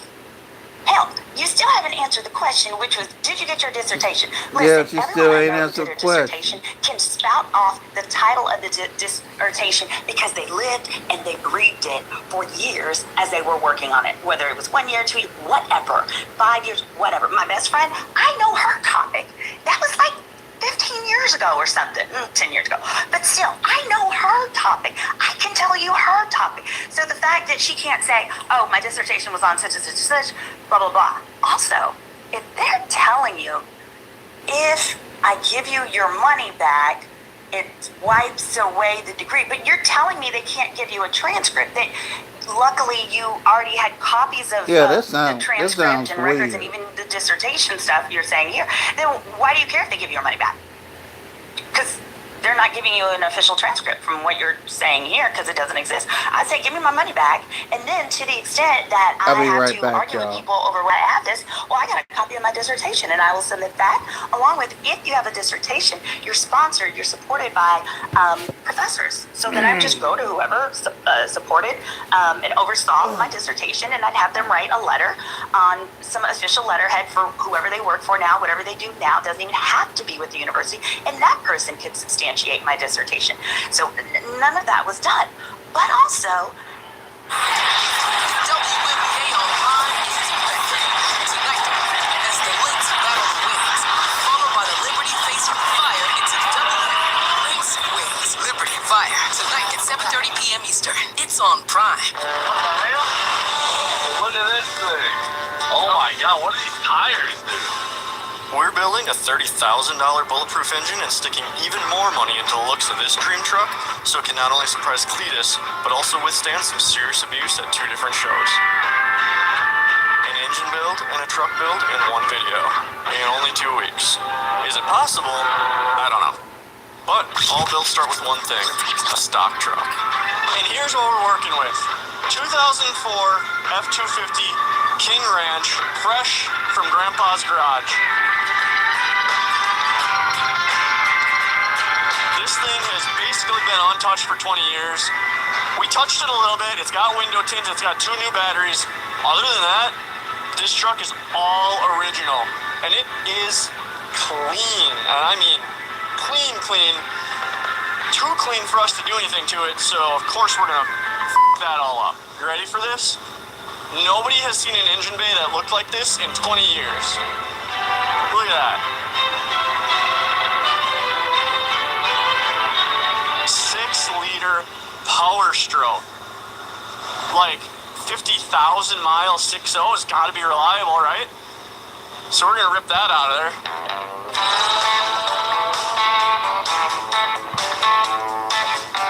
You don't understand. The driver's seat was the only seat that had gotten sat in, and there was a towel on it. So what could we possibly do with such a great example of a 6-liter Power Stroke? And this thing is a time capsule. The plan, basically, rip out the 6-liter. It's 50,000 miles, so it's bound to blow up any minute now, right? The mirrors are broken. We're going to replace those with some Boost Auto mirrors. The guy that owns this truck is a real big fan of cab lights. This truck doesn't have any, so you got to cut some holes in this perfectly clean roof. This custom offsets, we lift things here. 8-inch PDS suspension going on here. But for you purists, 2004, all the way. Leaf springs in the front, leaf springs in the back. Wheel and tire, kind of a secret. I will let you know that they're going to be 40s. Think 2004, if it was built in 2026, right, with our technology. So how do you make a 6.0 reliable? Well, you throw it away and replace it with a custom-built 6.3. So we called J&K, asked if they could build us an engine in 3 days and be doing a burnout at FP 5.0 on the 4th day. They didn't hesitate, so we loaded it up, sent them the truck, and hoped to see it at our booth in 72 hours.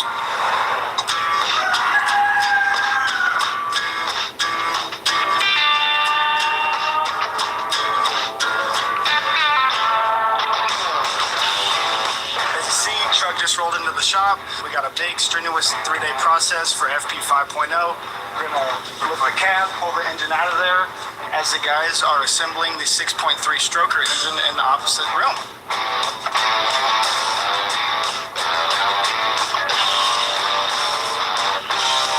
Got the ODOG ported intake manifold, getting ready to install the full force diesel 175 30 over injectors, the stage 1 Jetfire KC turbo, 6.3 pistons that have been polymer coating on the tops, ceramic coated on the skirts, 6.3 crankshaft, beautiful and ready to go, our stage 2 camshaft, along with our custom billet push rods, is a great piece of equipment, along with our J&K upgraded stage 2 heads. These have our CNC O-ring. Person could substantiate my dissertation. So none of that was done.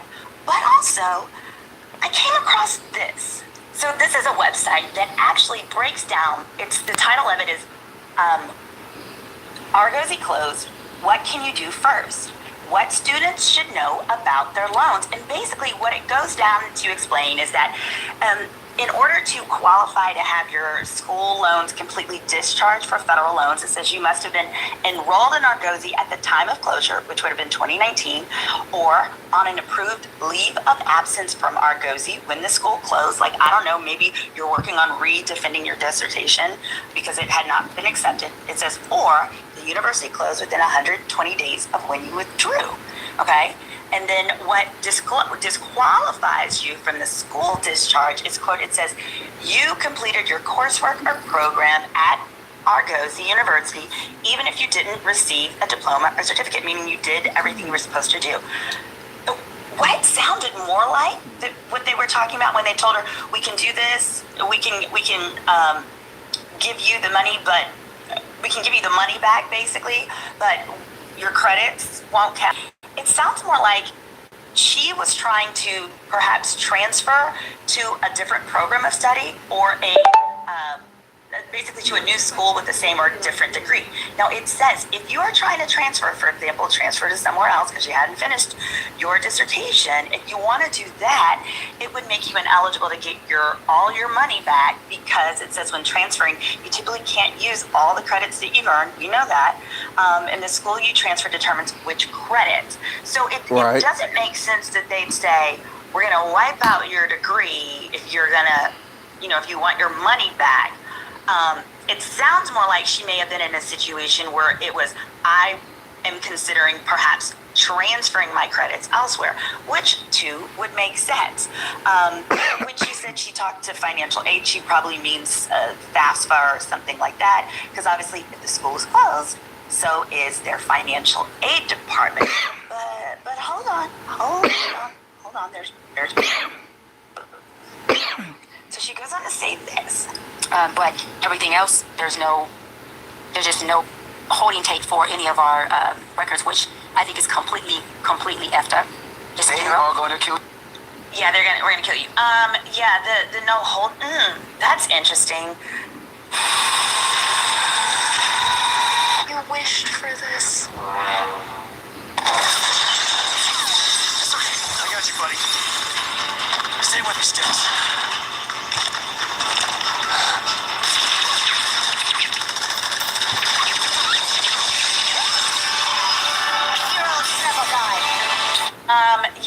The no hold. That's interesting, because this is what I found. So remember, the initial question was simply, how come nobody can find your dissertation? And her response is, because the school closed, there are no records. They did such a bad job of keeping the records, she couldn't even get her transcripts. So I went to the website. It's called ProQuest, is one of the main websites. There's a number of them that you can go to find dissertations. So I went and I just put in Argosy University. You see that here. And then I went down to source type and I clicked dissertations and theses. There are 329 results. 329. That is 329 different dissertations that you can find. Going all the way back to 2003. If she did her program, and I'm going to go ahead and say this, I believe you'd be a sociopath to pretend to have attended a university you didn't at least attend. So I do believe she attended. But this shows right here that there are 329. Keep going. All these different topics. The effects of investment activities of multinational oil corporations, Argosy, the criminalization hypothesis, blah, blah, blah, of mental illness in correctional systems. It goes on and on and on, and there's more. So then I said, well, let's open up some of these manuals. Let's see what these people you're talking about, okay? So then, let's see. One of them that I found that was particularly interesting was this one. It was submitted to the faculty, it says here, of Argosy University. This was their Tampa campus. It says, in partial fulfillment of the requirements. This one was for a doctorate of education by Desmond Joseph, August 2014, okay? It goes on, it gives you the topic, the effects of premarital counseling assessments on marital satisfaction. We can find his. So I thought, well, maybe because she was in a different program or something, maybe that was it. But no, guys, there's more. And I found this one. It's actually it's by Dr. Nikita Langster. Now, she's a doctor. Argosy, this is San Francisco Bay Area campus of Argosy. Dr. Cheyenne is from the Bay Area, so she would have been in that same program. The title of this dissertation, Treatment Effects for Trauma and Survivors of Genocide, War, Conflict Resolution, a clinical research project. So in Cheyenne's program, what they have to do is it's called a clinical research program. It says clinical research project submitted to the faculty of the American School of Professional Psychology at Argosy, San Francisco Bay Area, in partial fulfillment of the requirements for the degree of a Doctor of Psychology. Alameda, California. And Alameda area, that's where Dr. Cheyenne was she was the president of the NAACP over there. Anyhow, so I say that to say, you see, look, and you've got the professors, the chair people, the professors that worked and oversaw her are listed there. All this. So apparently there are dissertation records. There's lots of them out there. They're out there for people who received their degree and are practicing. And this is actually, so then I went ahead and I just did a double check. This is Dr. Lakita's, this is her website. She performs therapy services. This is her. She's actively participating. She's got licenses, Look at all the places she's licensed. Go figure. Okay. Now, so let's continue with the rest that she said. So we've shown that there actually are records available. There are dissertation, specifically I don't care about your transcript right now. I just want to know, where'd you get your dissertation in? Because you can't be a doctor. You cannot have a doctorate in counseling, in psychology without that. That's all I want to know. So next she says, She has no records. They just want to hate you regardless. No, that's fine. And it's not even that there's no records, that I don't. The school had a third party that carried the records only for a limit of 2 years. So it's not me, it's any student that attended RDC. But again, it doesn't affect me, because if I chose to go get a license as an LMFT, I have my master's in marriage and child therapist. I have my out. Okay, so now let's talk about that. The license, she said, I had my license in marriage and child therapy, whatever it is. She said, what? No, what? She said she had her license? Oh, let's see.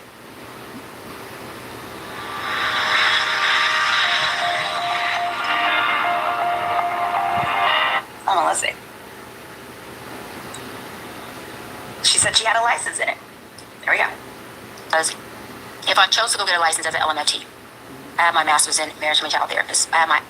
She says, if I chose to get one as an LMNT, she says, hours, I can just take that and say, hey, let me submit these for licensure, and I want to go sit for my exam, and I'll have to do a study. I don't need a doctorate in counseling psychology to go get licensed as a therapist. That's absolutely true. You don't need a doctorate. That's why we're all confused by this.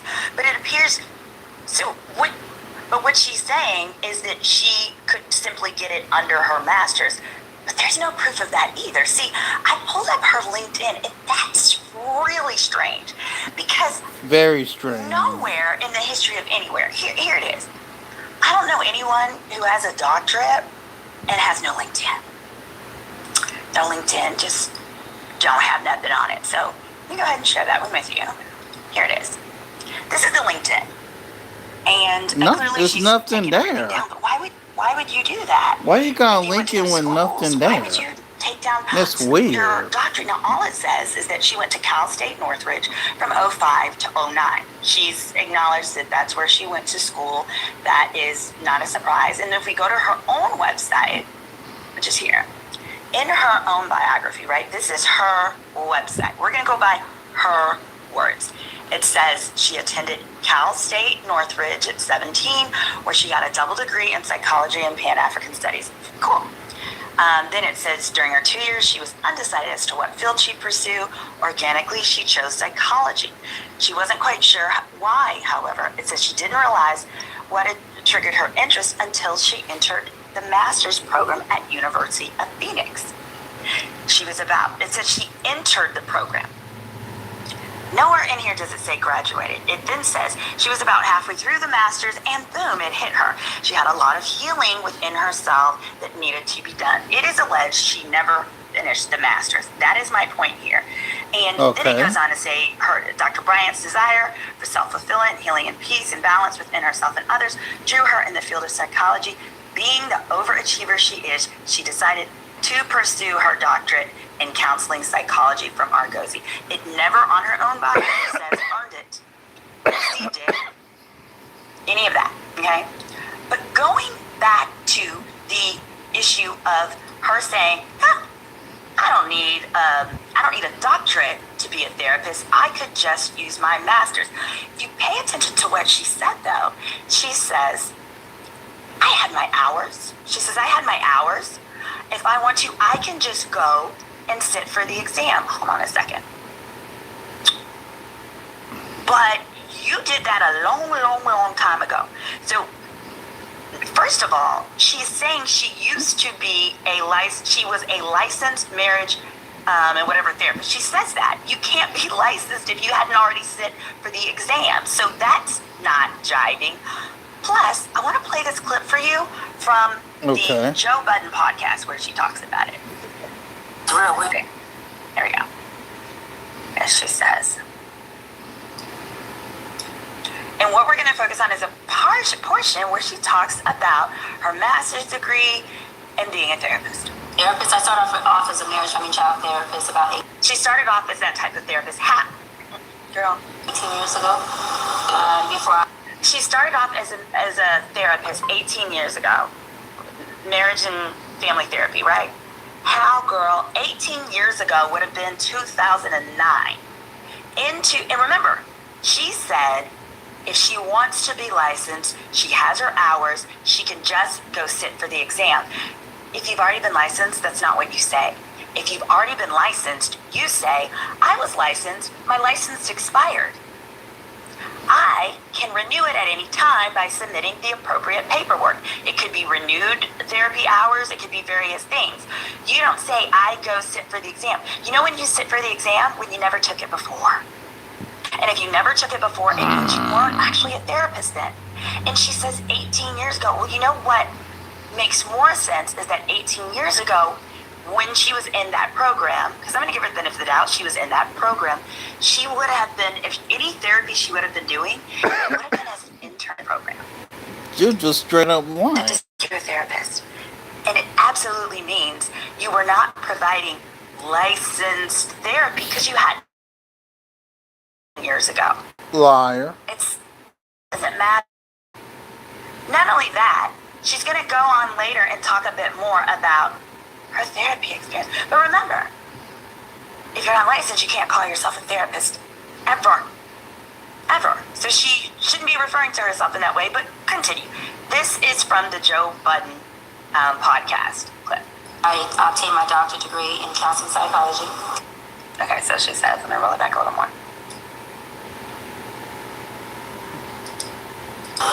Before I obtained my doctorate degree in counseling psychology.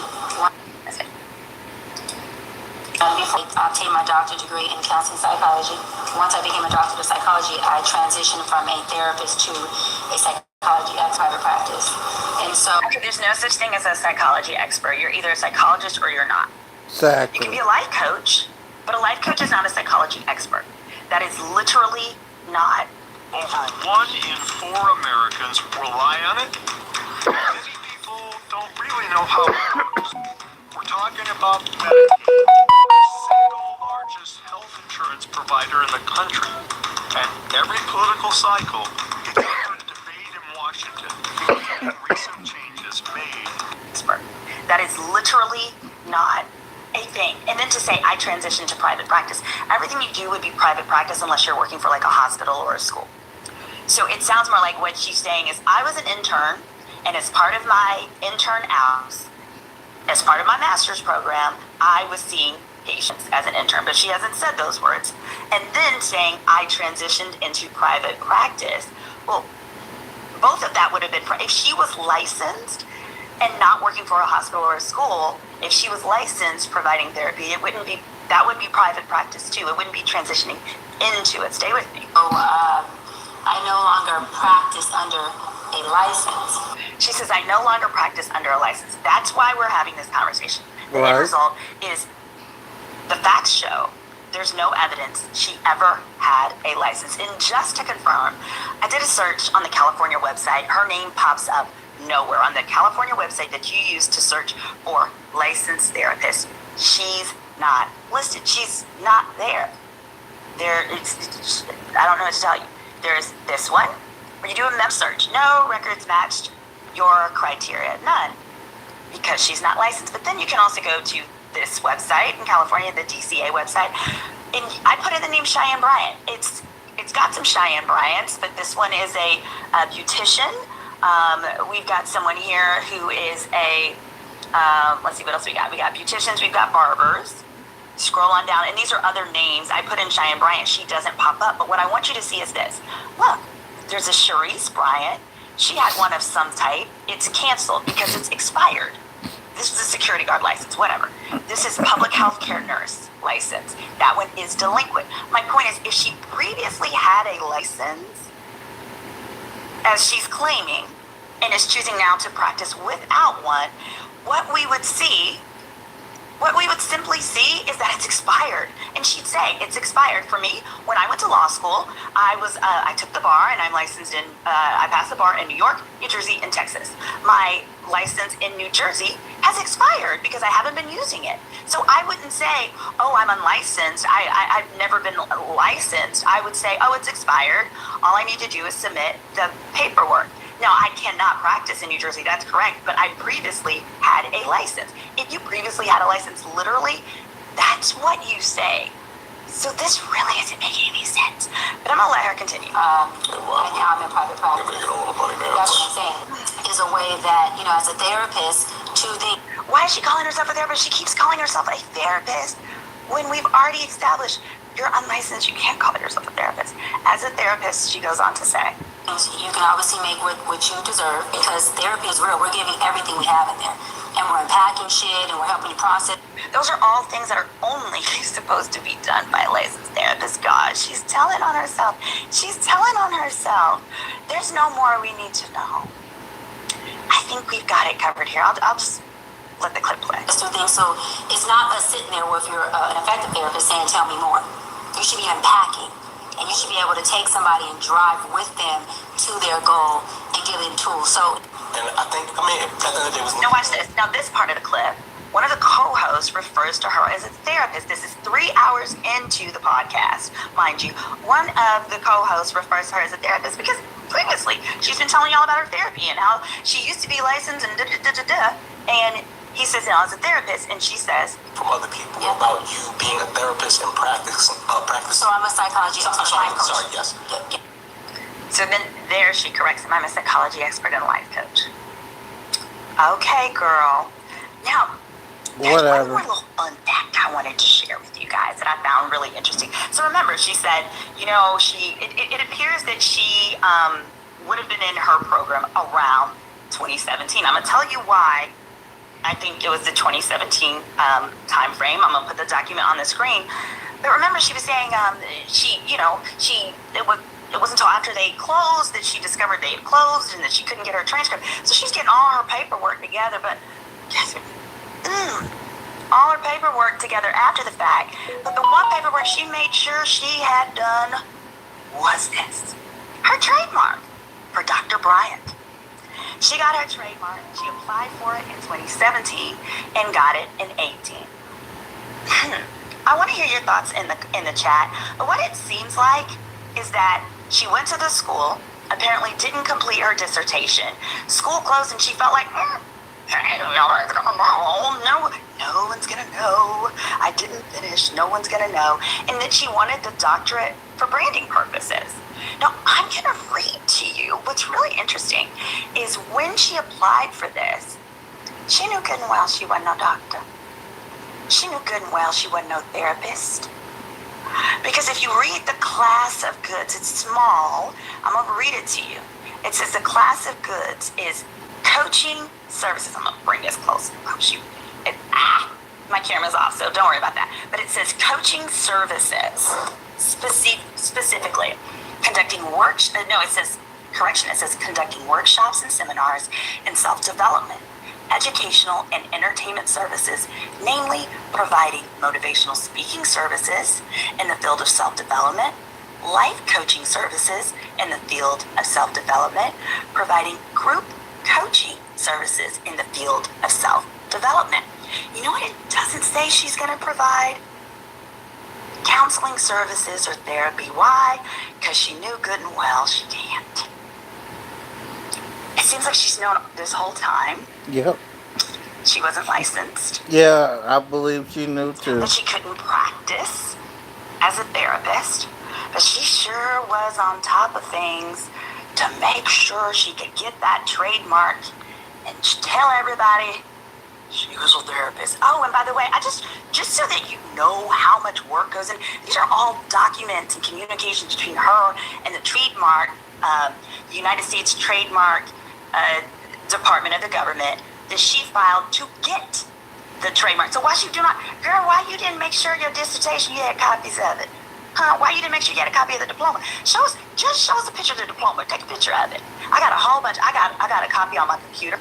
I got one in my mama's house. I had one in my office. The first thing I did after I received my degree is get a copy of it. And the other thing about trademarks, if you're not familiar with trademark law, you may not realize, I'm going to put it back on the screen, is that with trademarks, what we do is when you go and you apply for that, we list all possible services you could ever want to offer that are in that class. So if she came to me and she was my client and said, oh, I want a trademark, and I said, oh, okay, well, so I'm Dr. Bryant, I would say, oh, well, we need to include therapy services, counseling services, rate all of the above. Unless, you can't provide them because you're not actually a therapist. Well, guys, I don't know. You guys tell me, what do you think? What does it look like to you? Oh, and I also want to make sure I answer another question that many have. We're learning about emotion. I saw a spaceship in the ocean and a blue whale in the sky. What do you think? What does it look like to you? Oh, and I also want to make sure I answer another question that many have. I'm just going to add this photo. That many have asked, which is, some have said, I saw a comment on social media where someone had said, oh, well, because her school lost the accreditation and it closed, there's no records whatsoever, and she didn't want to she would have had to transfer to another university and start all over. That's not true at all. That's not true at all. If you already have your dissertation, you have your dissertation. Nobody take that away from you. You have your degree. No one can take that from you. You submit unofficial transcripts. If it's a dissertation, you submit a copy of that.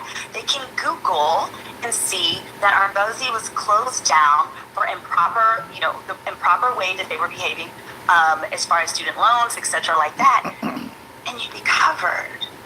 So, I don't know. You let me know what you think in the chat below, but I think that's pretty much ends the inquiry. She's never been licensed. She was only an intern with her master's. When she was the intern, she says, according to her, she did the hours, but she never sat for the exam, which would make her unlicensed under her master's. Then with her doctorate, she never completed the doctorate because she never did her dissertation, so she's not a doctor, and so we need to just call her Miss Cheyenne. And another thing, I don't want to see her on no more panels. I don't want to see her at the Essence Festival on a panel. I don't want to see no panels for people discussing mental health and other things when we have qualified therapists with master's degrees who are licensed, whether you have your master's or your doctorate, but they are not grifting us. This was a branding decision. Oh, and by the way, someone had asked me, well, was it honorary? Was it honorary? And I said, look, even if it was, honorary doesn't count. And I want to make sure I add this to the screen don't count. As a finale, just to show you why. This is the California statute that... Okay, we're just going to end this right here. That's everything we found out about Cheyenne Bryant. And I hope to hear again from y'all soon. Like, share, subscribe. Enjoy your evening. Peace.